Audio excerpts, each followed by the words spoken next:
on the flip side, right, we were talking sort of about fraud, but there are also, and again, this was one of the questions that was being, that's asked by our panelists and that I had on my sheet as well, so nicely done to all of you in the audience, about sort of the issue of the cleaning up or the purging of election rolls. And so I'm going to put this question to you, Mr. Sterling.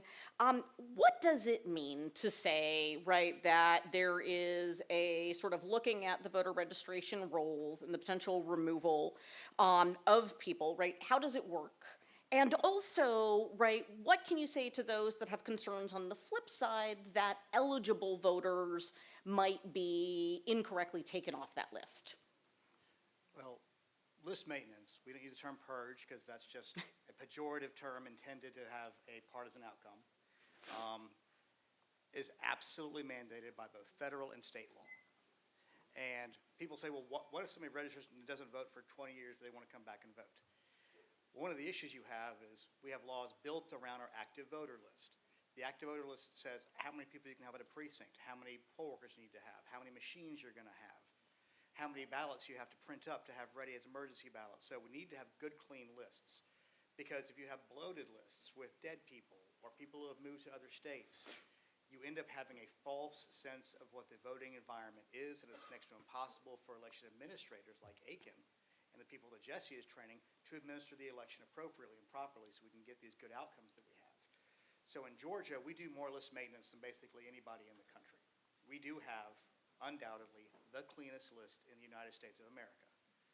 We have spent tons of resources on it. We have joined a group called ERIC, which is the Electronic Registration Information Center, where we share data with, right now, 27 other states and District of Columbia, where if somebody moves from Georgia to any of these states, we have enough personal identifying, that was a dog, wasn't it? Okay.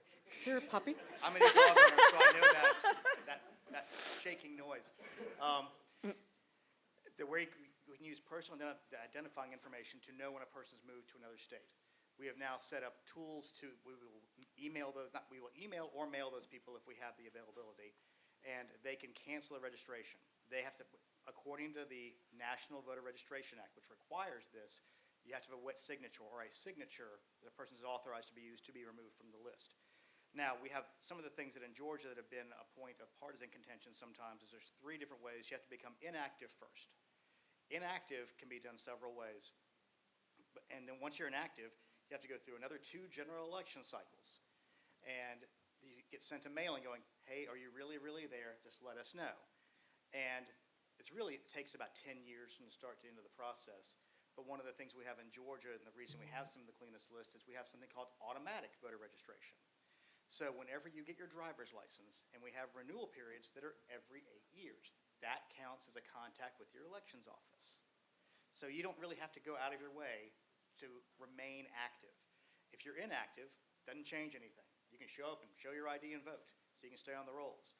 Right now, with our list maintenance, we are at about 7 million and just under 200,000. In 2020, we were at 7,240,000 registered voters. Here's the interesting part when we talk about these list maintenance activities and such. I'm going to throw this out there, and nobody up here can answer, and Brian, you can't answer, and anybody who actually knows the answer can't answer. What percent of eligible voters do you think were registered to vote in the 2020 election? Just throw some numbers out at me. 80? What else? Come on, kids, say something. 60. Anybody else? 98. 98% of eligible people in Georgia were registered to vote. We are, again, over 90% now. We won't know until we do have a backward look to see what the eligible voter universe was. We are able to say that because our denominator is so good because we know who's moved and who hasn't. One of the claims of fraud oftentimes is you have more people registered in a county than there are human beings there. And part of that will sometimes mathematically be correct because we have inactive voters on there who are in the process of being removed. So there are fast-growing counties like an Old Forsyth or a Barrow or a Bartow where you'll have 104% of what the census says is there because the federal government doesn't let us remove those voters off the lists. This is a very important thing. We do it very well. We take a lot of safeguards. We publish the list and tell everybody, hey, this is the list. Take a look. We tell people to go to MVP, which is my voter page. Make sure you're there. Let us know you're there. We have very few people who have ever been removed improperly. Now, it's going to happen because like Sarah said, people make mistakes. We're all human. And like sometimes, Bob Smith Jr. and Bob Smith Sr. dies and they click Bob Smith Jr. by accident. There's things like that that's going to happen.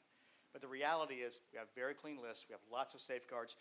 Our role is to keep the elections fair, and if you want to be able to vote and you want to be able to be registered, it's very hard not to be registered in this state. We're very proud of the list maintenance that we do.